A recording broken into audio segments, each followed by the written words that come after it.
Hi, I'm Carl Azus, and welcome to CNN Student News. What is left of a sort of ceasefire in Syria is in danger of falling apart completely. The cessation of hostilities is an international agreement. It was implemented in late February. It initially reduced some, but not all, of the violence in the country. But 5 years into Syria's civil war, fighting rages on. And international health officials say the Syrian city of Aleppo is on the brink of a humanitarian disaster. Rights groups say 50 people were killed on Wednesday when a reported airstrike hit a pediatric hospital in Aleppo. One of the people killed was among the last few pediatricians in Aleppo.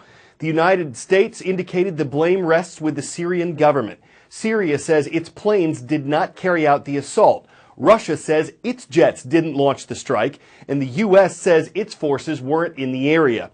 Why are so many different militaries denying involvement?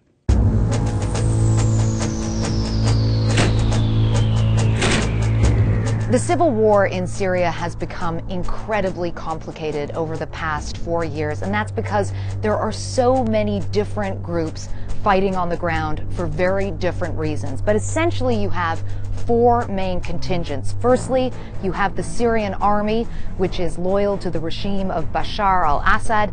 Then you have ISIS, which is now in control of large swaths of territory in the east of the country. In the northwest, you have various Islamist groups and also some moderate groups who are fighting primarily against the regime, but also against ISIS. And then here in the northeast, you have mainly Kurdish fighters with the YPG who are fighting against ISIS. Now, all of these different factions have different international backers. So the regime is supported heavily by Russia and by Iran. The Islamists in the northwest of the country are supported by Saudi and Qatar.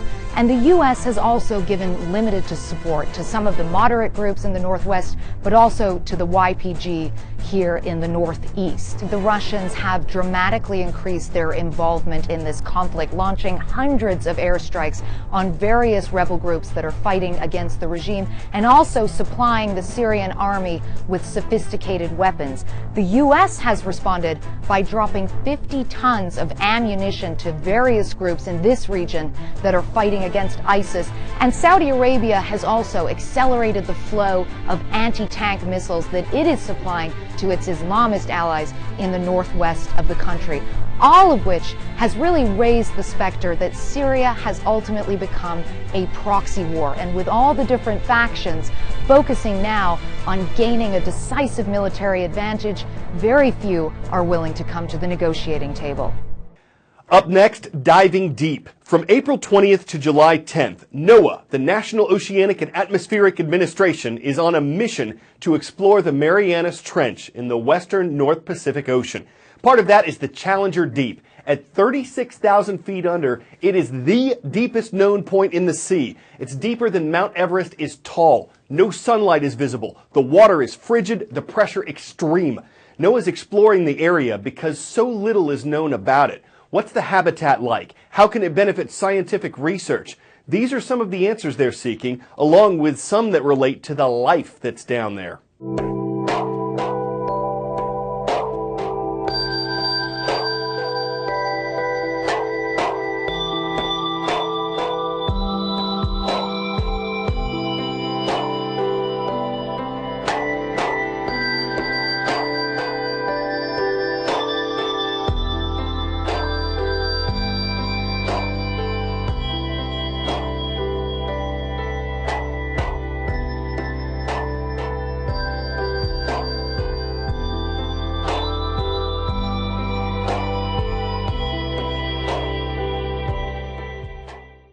The U.S. has a national bird, the bald eagle, a national tree, the oak, a national anthem, a national mall. Lawmakers in Congress are pushing for a national mammal, and they want that to be the bison, aka the buffalo. A bipartisan bill passed the House this week. If it's passed by the Senate and then signed by President Obama, it'll be official. Supporters from politicians to the Wildlife Conservation Society praise the animal's history, strength, and inextricable connection to the American West. There's a complicated history of the North American bison. There used to be millions of them in the plains, but during America's westward expansion, hunting took their numbers down to around 1,000. Former U.S. President Teddy Roosevelt led conservation efforts to preserve the mammal. And now today, there are an estimated 500,000 bison in the U.S., and you can find them in every state. We spend a lot of time focused on time, and I don't just mean the clock, I mean the word. Time is the most commonly used noun in the English language. Others in the top 10 include day, year, and life, also measures of time. So from time to time, if you feel you don't have the time or don't want to take the time to time out time in a timely manner, it could be just because we spend so much time talking about it. Now that's random. Okay, our next story. There was a global outpouring of sympathy earlier this week when the musician Prince was found dead. Investigators don't know for sure yet why he died. They did find he had prescription opioid medication in his possession and in his home. Prince's music, his record label, his estate, they're estimated to be worth around $300 million. And his sister filed legal documents that said he didn't have a will. That brings in a lot of questions. Prince was divorced, he had no surviving children, his parents have died. If he never put it in writing where he wanted the money to go, what happens next? A will is just a legal document that says who gets your money and your property when you die. But what happens if you die without a will?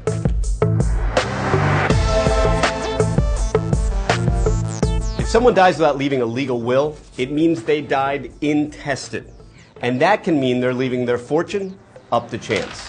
Each state is different, but generally the law of intestacy determines who are your heirs and who gets your money and your possessions. Let me draw you a picture of what that means. If somebody dies, usually their spouse inherits everything. But if they have no living spouse, then everything usually goes to their children. But if they have no living children, then everything goes up to their parents. If they have no parents living, then everything may go to the sibling. And if you truly are somebody with no heirs whatsoever, then there's even a chance it may all go to the government. To make your request for Roll Call, head to cnnstudentnews.com and click the banner that says Roll Call. You can comment at the bottom of that page.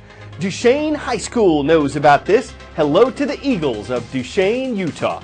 Next, we're visiting Stevens, South Dakota. Great to have the Chieftains watching from Crow Creek Tribal School.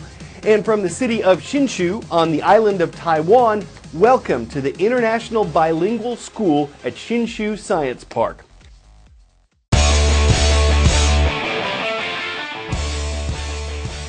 You know what's better at playing foosball than college students? A computer.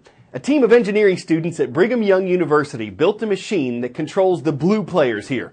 Whenever the ball gets near one of the players, the computer's programmed to kick it, and it reacts much faster than people do. In this game, though not every game, the machine won 4-1. Overall, the professor says it's as good as a human. So how could someone possibly refuse the challenge? You'd be foolish not to foos your skills with an artificially intelligent machine, and if you make a foos step and lose and feel frustrated or infuriated, there's no need for a foos fight. After all, it's just a game. I'm Carl Azuz, and Fridays are awesome. Have a foos-nominal weekend.